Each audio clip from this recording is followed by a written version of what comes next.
William, hopefully your favorite videographer from Two Hats Publishing. I welcome you to another Two Hats special of community events. Let's look in and see what's really happening.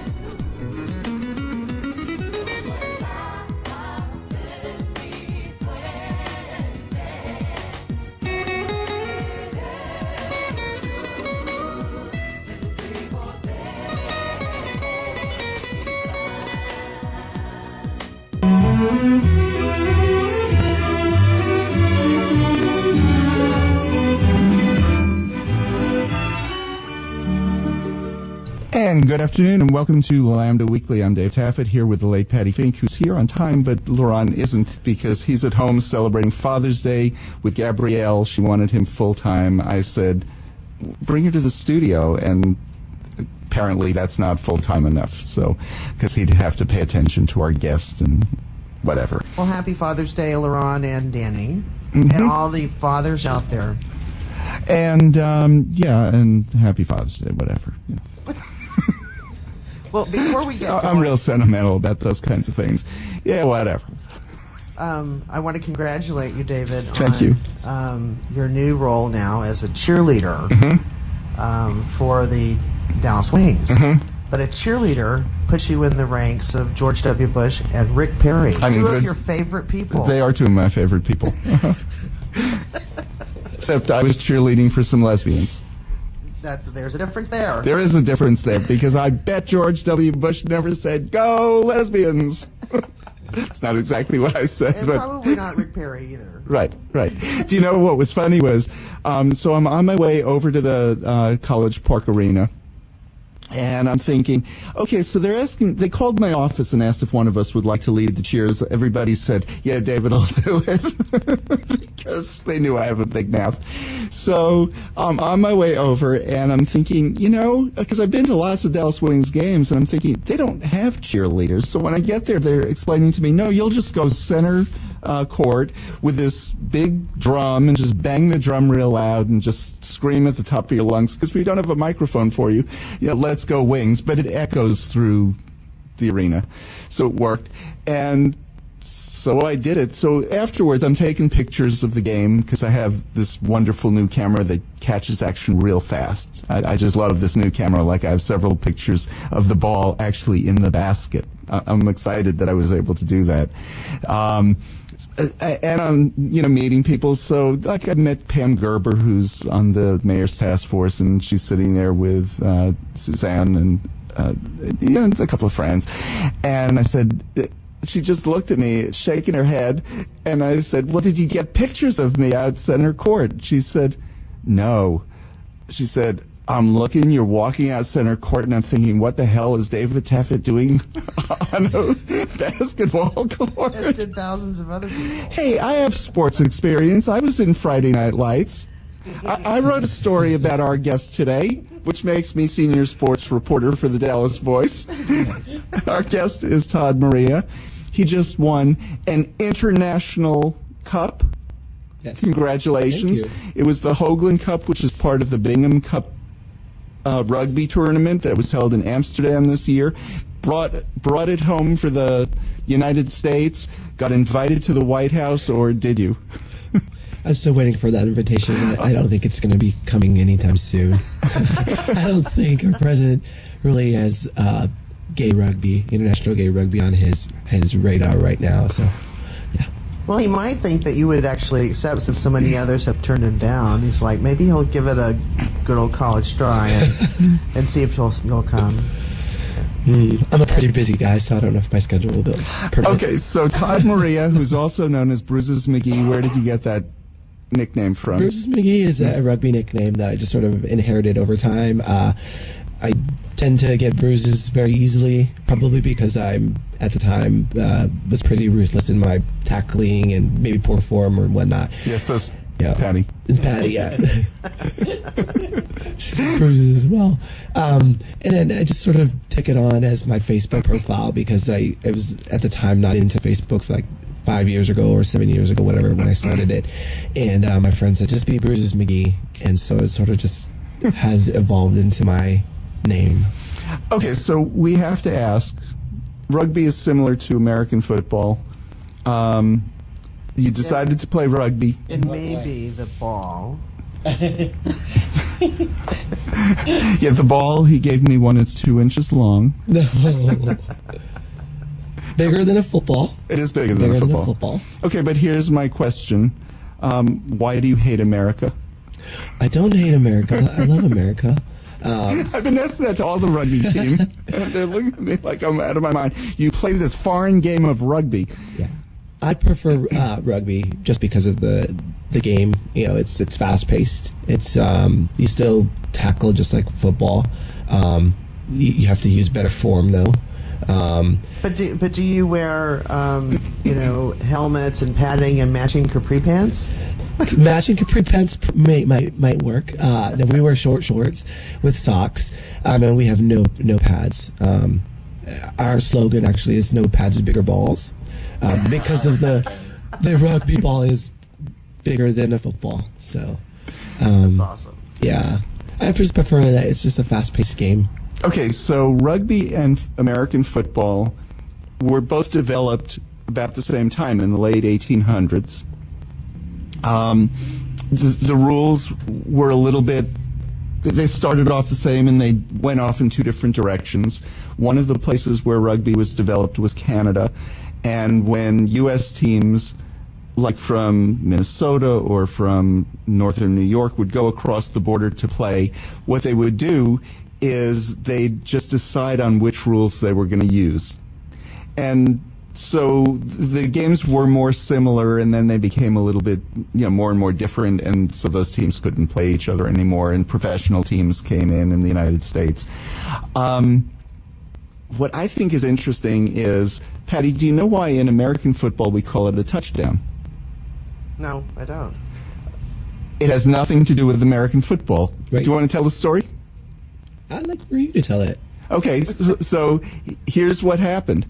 In rugby, what you do is you not just go across the goal line, but you have to touch down the ball. And if you just run across the line, I'm assuming, and don't touch the ball down, you don't get. It's not a try. It's not a try, which is the equivalent of a touchdown. But somehow American football picked up the word, you touch the ball down to get a touchdown. We use it in American football. Those foreigners, like Todd, they don't use that term. They use it. It's called a try. Even though they more than tried, they actually got it. Yes. I don't know where. Fun, right? I don't know where try came from. I wish I knew the history of it. Maybe they spent lots of years trying, and somebody finally did it. That's maybe. So by then, it's just try. That could be. Okay, so give us some of the rules. A try is 5 points. Try is 5 points. As far compared to a touchdown is in U.S. football is 6, and a home run is 1. A home run is 1 for baseball. Yes. There's baseball. Okay, I get these games mixed up. As a reporter, he would say, like the Mavericks beat the Stars. Well, they did, because the Mavericks would get, like 98 points and the Stars only had 3.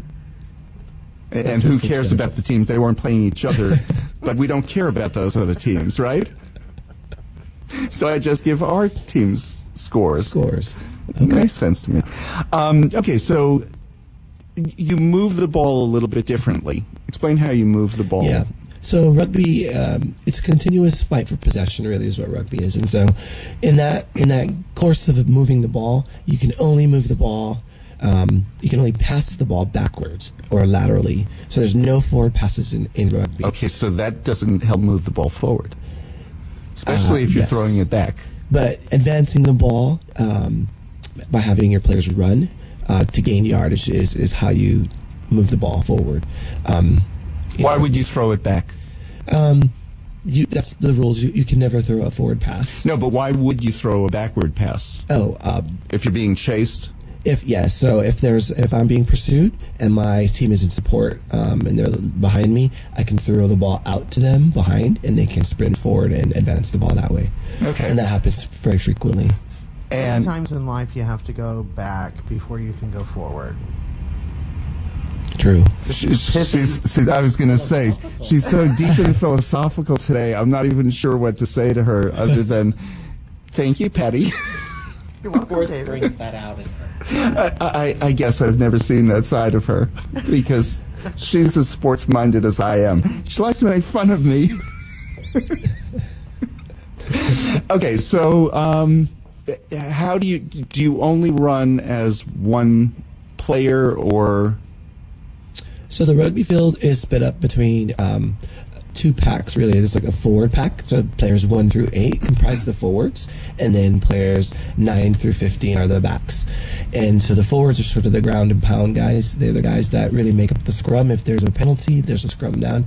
But the forwards are the ones that really advance the ball in a ground and pound sort of way. So it's inch by inch by inch. The forwards are And a hard. scrum is a? Scrum is the equivalent of a face-off in hockey. It's 2 teams, 8 players on each team, forming a mass of humanity, I guess.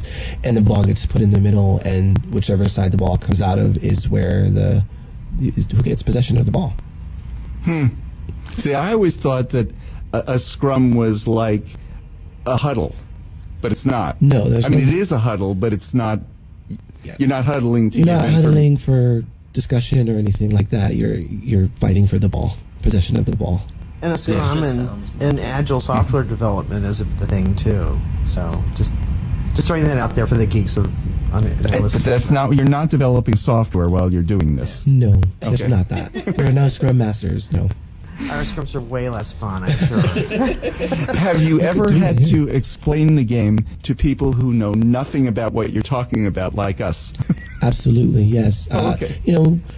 We have players from all walks of life on our team, and some people have never played rugby in their life, and so their first experience when they come to a tryout is just that, their first experience. They don't know anything about the ball. They don't know how to throw the ball, anything about the rules, and so it's a process for us, yeah. So it happens very frequently. We have a bunch of new players this year that had never played rugby in their life, and so And I teased it a little bit at the beginning of the game, but the reason we had Todd on is because your team went to the International Bingham Cup Championship.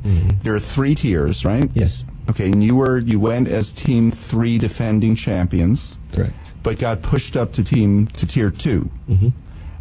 And you played. There were 25 teams in competition, and you won. We did, yeah. Now you didn't play. It was a 3-day tournament. You didn't play 25 teams. You No. played 5 teams, 6 teams. We played 6 matches over 3 days, and the first day was pool play. And then the second day we started, based on your seeding and how you did well in the pools, bracket play. And so you had the quarterfinals, the semifinals, and then the finals on day 3. Now you won 5, lost 1. Correct. The one that you lost to was against a team that got pushed up to Tier 1. Correct, yeah. So that was a real tough team. Yeah, a real tough team from Birmingham, England. Birmingham Bulls. They're a great team. And this is the Bingham Cup. Explain who Mark Bingham was. Mark Bingham was a American hero that was on Flight 93 that stopped the hijackers from crashing the plane into, I guess, the White House. We're not sure if it was the White House or the Capitol. Capitol, yeah. That's the plane that crashed outside in Pennsylvania. On So he September was- 11th. On September 11th. And so he was one of those that overpowered the hijackers and, probably saved some lives. I met his mother soon after 9/11 at Oh, the yeah. event in D.C. Okay. She was remarkable. He sat on the bus next to her. Yeah. So Alice Hoagland is his mom, and she has attended every Bingham Cup that they've had. So I think there's been 9 of them, and she was there to present the trophy for us. Oh, cool. And so it was remarkable, and Because the Tier 2 Cup is called the Hoagland Cup after her. yeah, Oh. yeah, it's named Oh, after how Alice. fantastic. Yeah.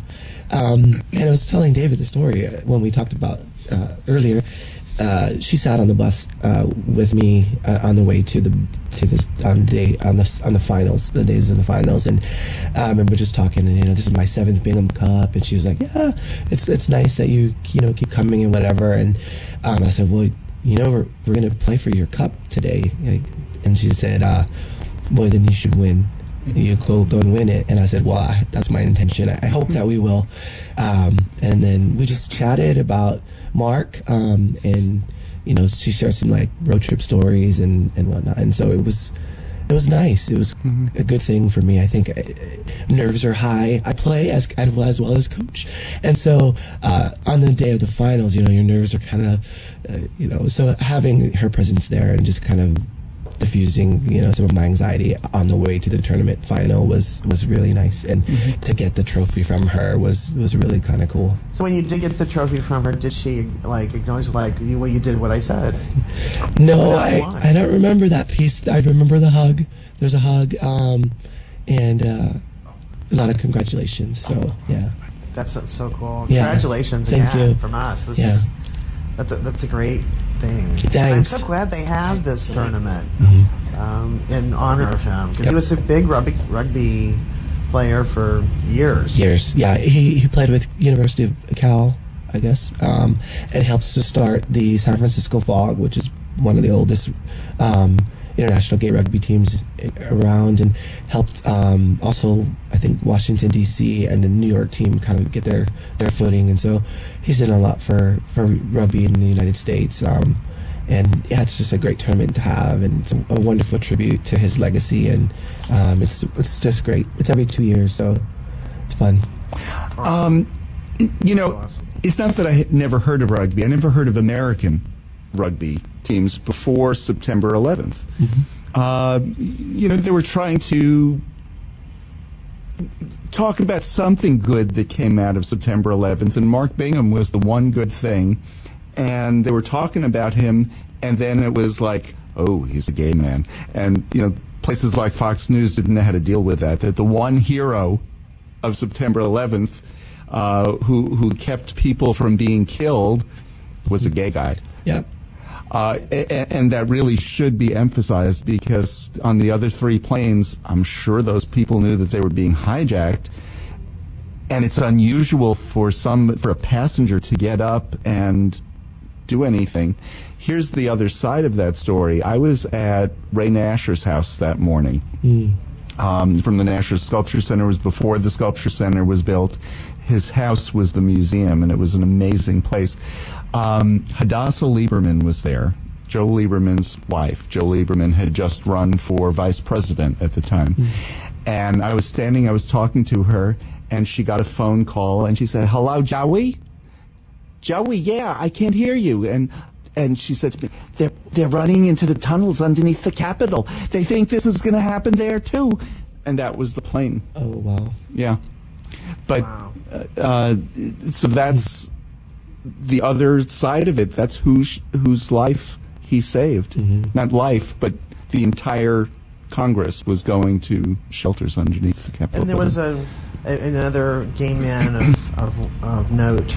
Victim number 1 was actually Father Michael Judge. Oh, right. We'll talk about that in a minute. You're listening to Lambda Weekly on 89.3 Knon FM. I'm Dave Taffet here in the studio with the late Patti Fink. Lerone will be back with us next week. Our guest is Todd Maria. He is the founder and coach of Lost Souls Rugby here in Dallas. They just won well, you didn't win the Bingham Cup. You won the Hoagland Cup at the Bingham Cup competition, which was held in Amsterdam a week ago. We'll be back with more Lambda Weekly right after this. You're listening to Lambda Weekly on 89.3 KNOM FM. And David, Lerone, and Patti are pissing me off today. And welcome back to Lambda Weekly. I'm Dave Taffet, who's one of the people pissing Jeremy off today. And I'm here with the late Patti Fink. Todd Maria is our guest. He is the coach and founder of Lost Souls Rugby, which last week won the Hoagland Cup and brought it home to America for Dallas. And you were honored by the mayor. President didn't care that much, but the mayor did. On Wednesday, we had a big proclamation ceremony at City Hall. A couple of hundred people were there for it, which biggest that I remember. One I've seen. Yeah. Yep. The mayor was hysterical. He was there. He had a sash on. It was a rainbow sash, and it said mayor across it. And he said, "I always wanted to look like Mayor Quimby." And he actually held a picture of Mayor Quimby, which I thought was hysterical. And he looked like him. He said he got the sash. He was in Boston at a Conference of Mayors meeting. He got the sash in Boston because the last week or the week before was Pride in Boston. And his comment about Pride there was, well, they had a lot more people, but we have a lot less clothes. I had to laugh so hard because I was not expecting anything like that. I was not expecting that from him either. But he was probably right. Boston's a much more proper city than Dallas is. I mean, most people think of Dallas as being, the snooty city, but Boston is much more than we are. That's good to know. And I have to say, given my history with him and our community's history with him in the past, I've never seen him so relaxed or at ease as he was on Wednesday at that event. We have, as a community, we have a long history with him because he didn't sign. He was the only top 10 city mayor who didn't sign the Marriage Equality Pledge. Yes, Marriage Equality Pledge. And our community, rebelled against that. We protested about it.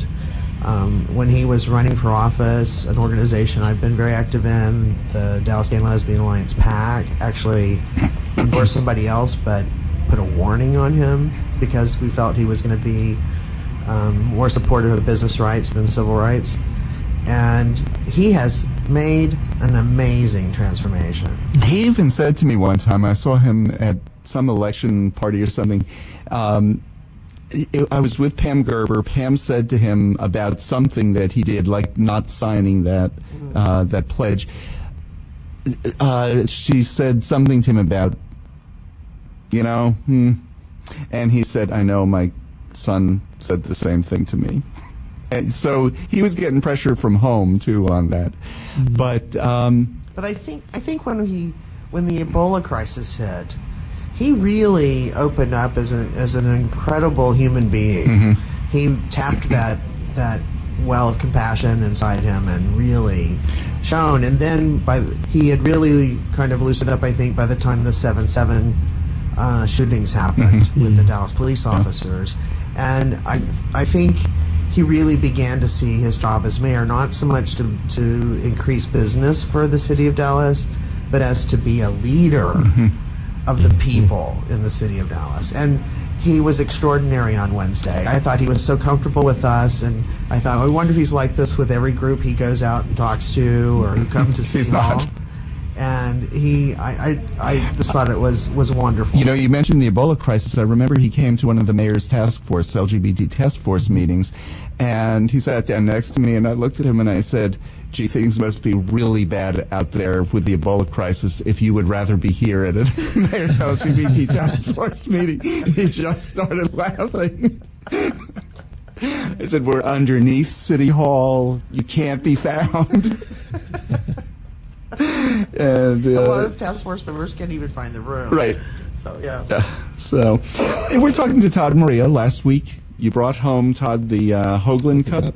Where is it kept? It's going to be kept at the Roundup. So at the Roundup, because they're your sponsor. Our sponsor bar. So we'll put that there with the rest of our trophies and awards. Do you get to keep that, or is it passed on? It's passed on. It's a perpetual trophy. So you have to go to the next one? And, yeah. Okay. And bring it back a lot of pictures of it. Yes.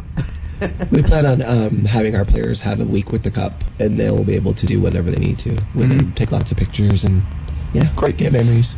And the Roundup's been real supportive of your team. Oh, yeah, from day one. I can't thank them enough. They've been the biggest supporters of us and really bought into our mission and then what we're doing with rugby and the community. And Alan and Gary have always been so supportive of good in our community and open their doors for so many great things. So that's exciting. When I saw your shirt on Wednesday had the Roundup Saloon on it, I'm like, yes. Yeah, they're dear to my heart. It's not easy to start a rugby team, and when you tell people you're going to start a rugby team that has no dues and that's going to do community service, it becomes challenging. And the question is, so which country will you be playing in? Right. But they've been they've been wonderful from day one. Okay, so let's talk about that a little bit. I never really heard about American rugby until Mark Bingham was killed on September 11th. And the popularity of especially gay rugby teams in the U.S. just soared right after that. That's when the popularity began. But he was a rugby player before that. Correct. Where did he play? Cal Berkeley, I think he played in University of California. Okay, so it was a school team that he was on. Yep. So not a gay school team. No. Were there many rugby teams back in the 90s? I'm sure there was. I know Dallas itself has a rich history with rugby. The Dallas Harlequins have been around for many years, and the Dallas Reds have been around for many years. But gay rugby has definitely seen a surge in, a big increase. Now, for the teams that were playing, you're a gay rugby team. Not all of your players are gay. They don't have to pledge allegiance to gay. Right. They don't have to have their gay card. No. Although they can earn it this way. We're an inclusive rugby team, and so if anybody can play with us, Okay. Gay, straight, whatever. We've had a transgendered person come out to practice a couple times with us and come out and play. It's just rugby. Okay. So you decided you first started playing in about 2002. Two or three, correct. Yeah, see, Josh knows. Yeah, Okay, so yeah. Josh, when did... where was that? In Philadelphia. I got my start playing rugby in Philadelphia. I was in a bar and saw this thing on the wall saying, "Come and play rugby," and there's a phone number next to it, and I was like, I'm going to be here for 6 months. I'll give it a go. And I called the number. They told me about practices, and I've been trying to retire ever since, and has never happened. So, And makes sense that it became real popular in Pennsylvania right away. That's where that plane crashed. Not near Philadelphia particularly, but still in the state. When did you get back to Dallas? when did I move to Dallas? Okay, 2005. And did you find any rugby teams that were already here, or? Yes. So I played with another rugby team that was here, the Dallas Diablos at the time, and played with them for many years. And then I ended up breaking my leg and took a year off. And during that year off, I sort of thought there's an opportunity to create a different team with a different mission, have a big impact in the community. And so 4 friends and I, over drinks, decided we're going to start the team. And so the Lossos were born on the idea of on a napkin at a bar. So Many things. Many things are started on a napkin in a bar. Southwest Airlines. Yeah. And it was. I mean, they were sitting around talking and drew a little triangle: Dallas, San Antonio, Houston, and they decided that's where they'd start flying, and that's how Southwest got off the ground. Now, there's a really good friend of ours and of the show over the years who's just a fanatic rugby player, and that is Candace Gingrich. Oh. Who lives in D.C. Okay. But, you should follow her on Twitter and Yes. friend her on Facebook. She's got amazing rugby stories and enthusiasm for the game and the players. So that'd be I'll great. definitely do that. So she plays this great, foreign yeah. game to piss her brother off. Yes. Well, that's a good reason. It's a fantastic reason. Her brother is Newt. So Okay. Yeah. just her being around pisses him off, I think. Okay, so you started this team, and you really had great success pretty quickly. Yeah, we were fortunate that, contrary to what people said in the community, that we wouldn't get any players, people sort of just wanted to play rugby, and they wanted to be a part of something that was different. Now, I can see some reasons that people really enjoy rugby, and we were talking before you got here, Patti. And for those listeners, she was running late today. So I'm not dead. I'm not dead. One of the reasons that I really enjoy the Dallas Wings game is that WNBA is much faster paced than NBA. There are fewer timeouts. I think not by design, but kind of by just who's playing. There are fewer arguments between the coaches and the referees. Not that they don't exist. They're there, but the game is much faster paced with fewer timeouts. They get on the court and they play. And that's a lot of... Lots of squeaking. Oh. The shoes and the balls. But it really, the game just goes faster. Rugby's the same way as opposed to American football. You don't have timeouts. Do you have them at all? No timeouts. No timeouts at all. If you're changing players, so a player goes off the field, somebody runs on the field, but you don't take timeouts for those kinds of things. Like after every play, you don't stop? No. No. No. It's 20-minute halves. It's in tournament play. We play 20-minute halves, with the final being 25. Professional is 40. Is 40, and it'll be 80-minute game. And so an 80-minute game takes about how long? Like an hour and a half? Whereas in American football, a 1 hour game takes about 2.5 to 3 hours. Now, in the break between the halves, do you have marching bands and twirlers? No. So I don't get to beat a drum. Maybe we have one supporter that can be very colorful on the sidelines, but no, not Okay, so here's where I prefer WNBA because I get to go out on the court and lead They could cheers. probably let you do that. Yeah. You know? You could I go don't out have there a with drum. a drum. No, it's a Dallas Wings drum, so I can't borrow it. We'll I'm get sorry. you a Lost Souls drum. That's what we need. So what if a player is injured? Then they get taken off the field quickly, and then game resumes. So you would take a quick break to get the Yeah. player off the field. What about if you're... What happens when you have several injured players, you don't have anybody else to replace them on the field? Then you have to make a decision if you want to play short or just kind of call the game at that point. Okay, so during my professional football career, which was playing a reporter on the sidelines during Friday Night Lights, there were, I think, 10 players on the field on the Dillon side, and the opposing team had 11. And I said to the coach, who actually was a coach at UT, who was the technical director, I said, I don't know much about football, but aren't we supposed to have 11 players on our side? He got pissed off at me. And he said, get another player out on the field. In American football, it's really important which position you're playing. So, if it was a linebacker that was missing, you replace him with another linebacker. And Patty's looking at me with her mouth open because she can't believe I even know the term. I'm shocked, actually. But I know. I did research. I played a fake reporter on Friday Night Lights, like I said. Okay, so in rugby, do you play certain positions? Yes, you do have positions that we play. And so you have to just make those substitutions as needed. But if you have a limited number of players, do sometimes you play a different position? Yes, yep. And going into any type of tournament, that's just something that I have to ingrain into our players that, yes, you may be a fullback, but you may have to shift to inside center, outside center, wing, whatever happens, just based on injuries or where the needs are. And they're game for it. So you start this team, and you get going, and you're just one team. One team. How do you hook in and find teams to play? Yeah, that's sort of been the challenge for us. But Because you're not part of a league. no, we're not part of the league.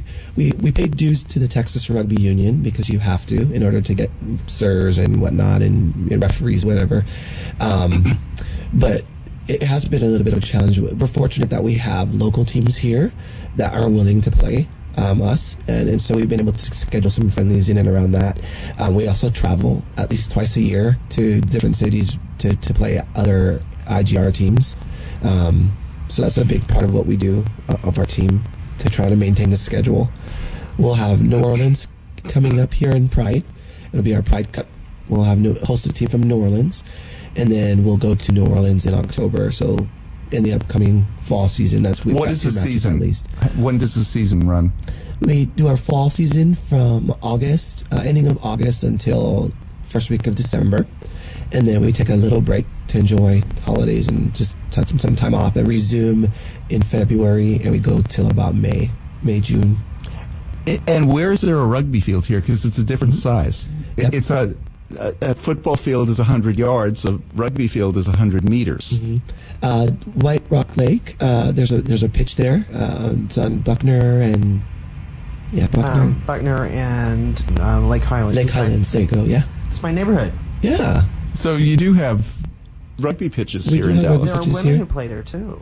Shockingly, there are women rugby teams. Yep. That's not shocking to me. You'll see that women's rugby is actually having a really big boom right now. There's been a lot of upstart women rugby teams. So Are there any co-ed teams? No. There are teams that have a women's side and a men's side, but they can't play together. Just So it because would of- be kind of like Lost Souls men, Lost Souls women, Yeah. and they're attaching themselves to use just for the logistics. correct. Yeah. Part of it. Yeah, and the support. You want to support your rugby teammates. If they're women or whatnot. So there are teams that have different sides, women's side and a men's side, but there's not a. So we you'll don't let play in the together.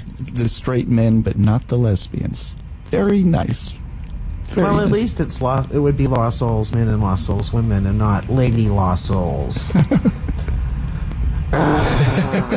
Don't get me started. I don't see I know what's where wrong you're with going that. with that. We have the Lambda Weekly hosts and the Lady Lambda Weekly No, we hosts. do not. The Lady Lambdas. We absolutely do not. They're just hosts, right? With that, why don't we take our little break? That would be advisable. You're listening to Lambda Weekly and Lady Lambda Weekly. There's going to be hell to pay. Oh, there always is. There always is. Here on 89.3 and Lady 89.3, KNON FM and Lady FM. We'll be back with more.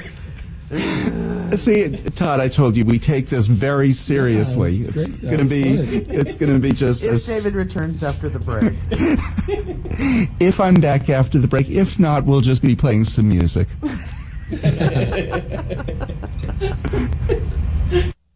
This is Jeremy Holland, and you're listening to Lambda Weekly on 89.3 KNON FM. And welcome back to Lambda Weekly. I'm Dave Taffet here in the studio with Lady David Taffet. No, you are not. You are not, and I am certainly never going to be Lady David Taffet. You can own Lady David Taffet all yourself. We are the Lambda-ettes. They're the Lambdas and the Lambda-ettes. And our guest is Todd Maria. He is the coach and founder of Lost Souls Rugby, which is a gay rugby team that just won the Hoagland Cup as part of the Bingham Cup competition that was in Amsterdam. You took a lovely trip I did. when you went. You didn't just go to Amsterdam. Yeah, I got to make a tour of it, and so I got to go to Paris for about a week before the tournament, and then just got to enjoy the sights there, and then What did you go see? the Louvre, I guess. Went to Versailles, House of Versailles. Of course, the Eiffel Tower. I'm sort of big on fitness, and so I did a lot of running in Paris, in the gardens there. I Did took the a run. gendarmes chase you? No. Well, you know, you're just running in the middle of a city. You do Not that in Jason New York, Bourne. somebody's going to follow you. Right. Did a running tour, which was great. It's just incredible to be in a city up early and just get to see the sights without people around. And so it was. So you broke into the Louvre so you could get in before anybody else was. There could have been a possibility. There was nobody there. It was incredible. So, what is this? This is like out of a movie. So it was really great. Then you went to Amsterdam. You went to the Anne Frank At House. Frank House, really something special to see. Very emotional. Tell us a little bit about going through that. Yeah, going through that it was I don't know. I got emotional going Lots of through it. stairs. Lots of stairs. They did a really good job with the museum and giving you the history, and yeah, it was very emotional. It's emotional. It was. It was like wow. After completing the tour. It's years since I've been there, but when I think of Amsterdam, I think of walking up those stairs and the back staircase and the bookcase the that bookcase, moved that hid the family. And It's been several decades since I've been, Yeah. but you still get that feeling that you know, if you were in this space hiding, how easily it would be for you to be exposed. Yeah. Because the homes are so close together on the canals, and Yep. it was powerful. Do you know, the first time I went to Germany, which was in the 1970s, I was in Munich, and my last day in the country, I went to Dachau. And it makes you feel like, and I always tell people to this day, if you're going to Germany or you're going to Munich, go see Dachau. It's worth seeing, but do it on your last day. It's that depressing, it's that upsetting, and you're not going to want to stay in the country afterwards. Even if you're not blaming the current generation at all. When I was there the first time, I remember walking back to the bus stop to take the bus back into the city, and I saw somebody who had a leg missing, and he was on crutches, and he was older. He would have been that generation. And thinking, you know, not good for you. I don't mean anything like that at all, but I wonder what his story is, you know, and it's just this creepy, horrible feeling that you have. You go to the Anne Frank house and you say, I love these people. You know, that they put their own lives on the line to save this family. It's just, it's the complete opposite feeling that you get when you go to Dachau.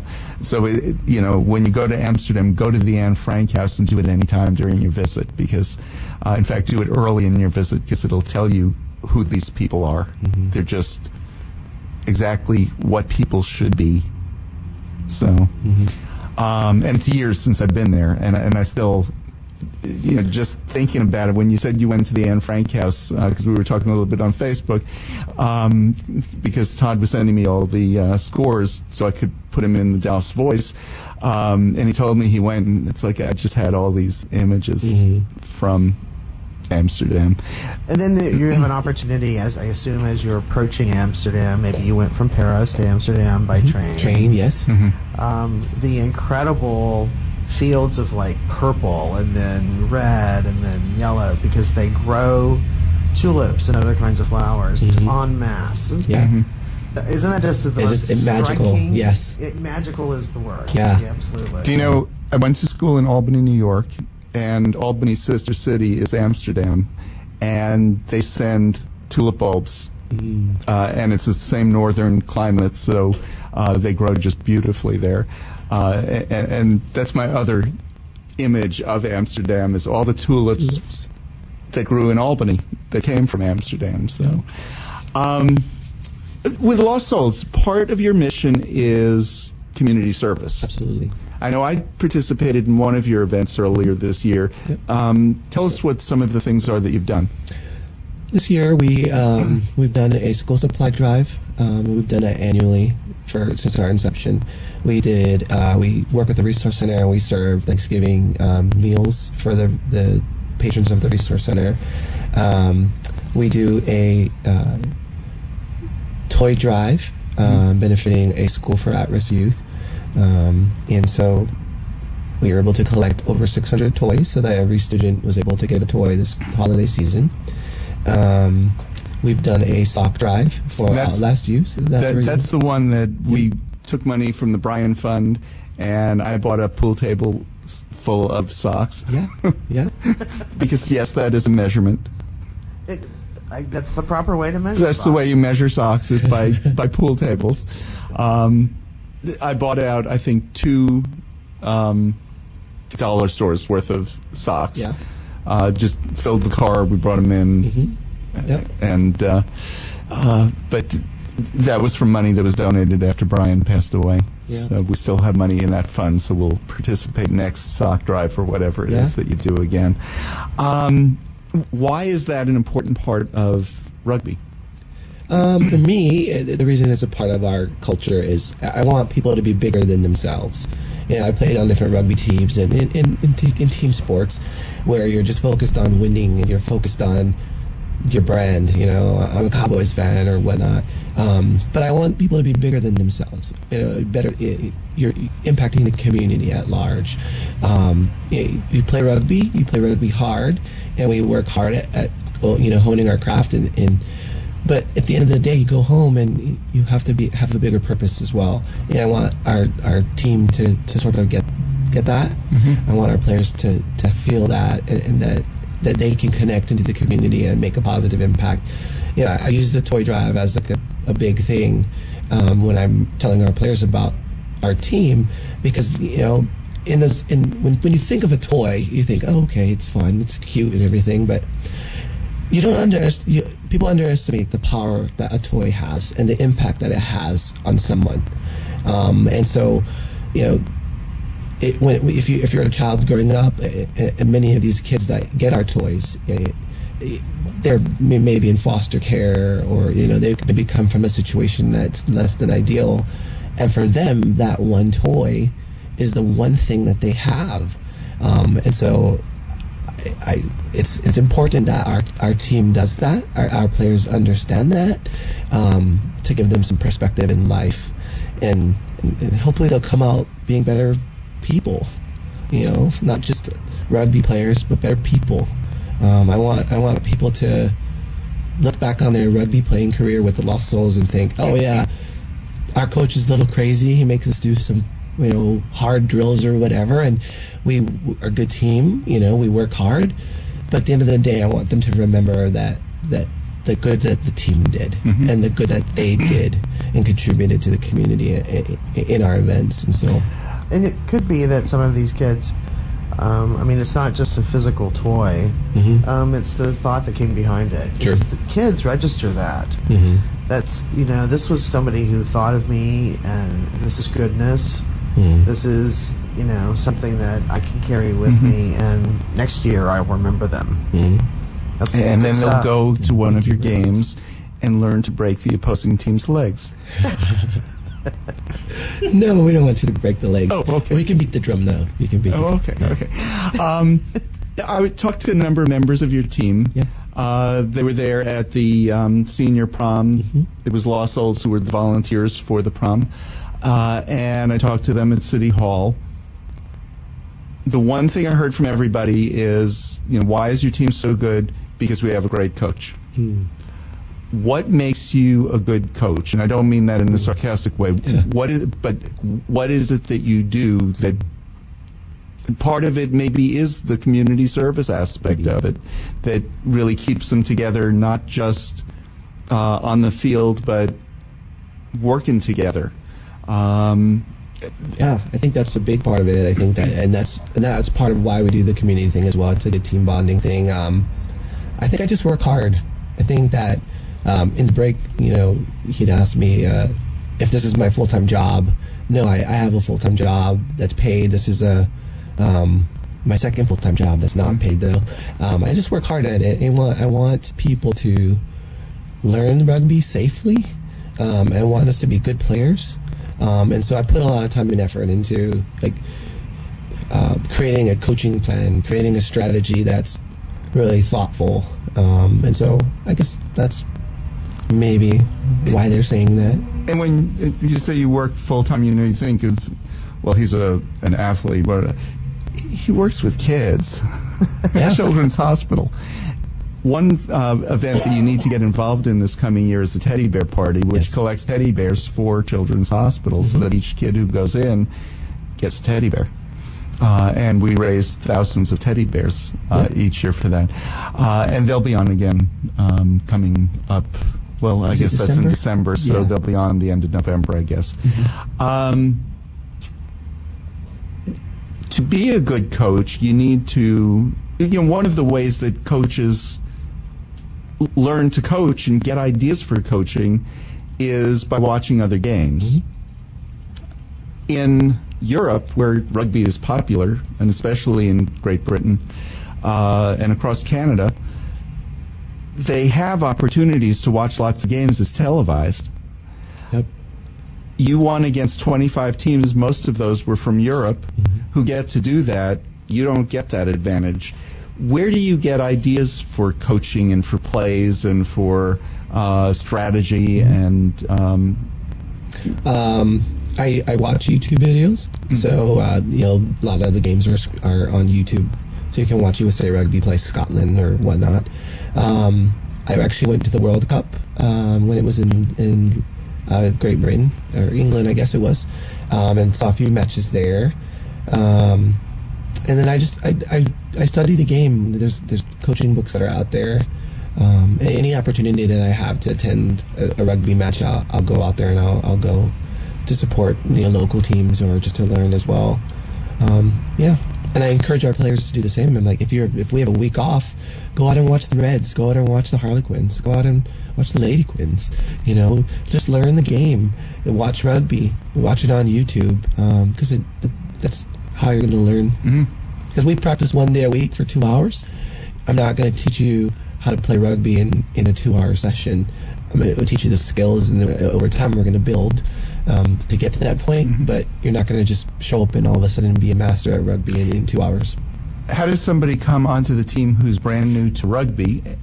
And the thing is, most of the time, it's not like, well, you played rugby growing up. You might have played football, like Josh was a big football player growing up, obviously. Yeah. But it's not like you've played this your whole life. You're new to the game mostly. You're new players, aren't they? Yep. It's very rare that we have experienced rugby players that come to our team and say, hey, I've played rugby in college, I want to play with your team. Or you might have somebody who moved to Dallas and played with a team somewhere else. But again, that's... Yeah, generally speaking, we have new players that have never played the sport. And so it's finding that mix. So how do you integrate a new player onto the team so that they're not hurt, so that they're not overwhelmed by a team that just won international competition? We have a skill session that it's sort of like the kickoff to our seasons in the spring and in the fall. And during that, it's just kind of an introduction, a rugby 101, if you will, to kind of bring new people in. And for the players that have played, it's just a good way to kind of hone their skills. So that's a good way we do that. And then I just sort of expect our players to welcome people into the fold, Share your experience if you've been a player for 5 years. Share your experience with Patti if she wants to come out and say why you like playing rugby, and help these players along. And it's sort of taken on that feel, and the players gravitate to the team because of that. And they stick around. I'm fortunate. I'm lucky they stick around. And it seems like you don't have to have this football player build. Not everybody is built like you, 6'6", with like massive legs. And I wish. I'm kidding, but this is radio, so we can make things up. Embellish. That's what it is. Yeah, I call it making things up. You don't have to have this. This huge build. You actually do have people. Well, I was going to say like Josh and me put together. Josh could be a good hooker. Ooh. Yeah, well. It's a position in rugby. Okay. Yeah, it's a position in rugby. Yeah, street corner. He's tried that and didn't work out for him. It didn't work out. What does the hooker do? The hooker is the person that's in the scrum that hooks the ball back. And so we look for someone that's a little shorter of build, that's able to do that. So when you're going to do a scrum, the hooker just comes in off the sidelines to do that? No. So the hooker's playing the entire game. They're the number 2 player. And so in the scrum, the first row is a prop, a hooker, a prop, and then behind that are 2 locks that are sort of like the power behind it, and then there are 2 flankers that are just sort of defensive specialists, if you will. They're not really doing a lot in the scrum, but they're pushing. A little bit of pushing, and they're the first to break off if the ball's out because they are pursuing the ball. And then there's an 8-man that sort of holds everything together, and that makes up the scrum. We can practice now if you want. Patti and I are looking at each other, and I'm thinking, it's a good thing we have the lesbian here because sports-minded. And I'm only this tall, so yeah, I know. Being on the inside there, I could hook that ball for you. You could hook it, yeah. I'll take it. But people do not have to be. No. And all rugby teams have a good variety of how guys are built. I was looking at pictures from the Bingham Cup, and all the teams have players who have variety of build. So it's not a sport necessarily for the football player build. Right. Yeah. There's a spot for everyone on the rugby field. So that's the joy of the beauty of the game. We are almost out of time. I want to congratulate you on your win. it's the first time in Bingham Cup play that a defending team has won again. Wow. They won last time in the next year. Yeah. Wow, that's pretty awesome. Yeah, So the trophy was here, and then you. So we had a trophy for the Division 3, and then I guess the competitive side of the Bingham said that you guys are too good, we're going to advance you to a higher tier, and they did, and we won that trophy as well. So who knows for the next tournament? 2 years, right? Got 2 years to recruit. Yeah. Because then you would have touched all three, Absolutely. taken them home for 2 years. Yeah. So you have to carry that trophy back, right? I do. So what do you carry it on the plane? I did carry it on the plane. A seatbelt buckled next to me. Yep. Wow. Yeah. That's pretty awesome. It was fun. Because then you get to show it off the whole did. time. They didn't make you put it over. I got one picture with it, and then the flight attendant said, "Yeah, let's put that in the overhead." I said, "Okay, thank you." Well, she wanted to protect it. Todd, thanks for being with us Thanks for having today. me. And our Appreciate guest next week is running for state legislature. And Patti is looking at me like I'm out of my mind. I can't think who it is. So many, though. I know. So back from sports next week, back to politics. And for all of us at Lambda Weekly, have a great week.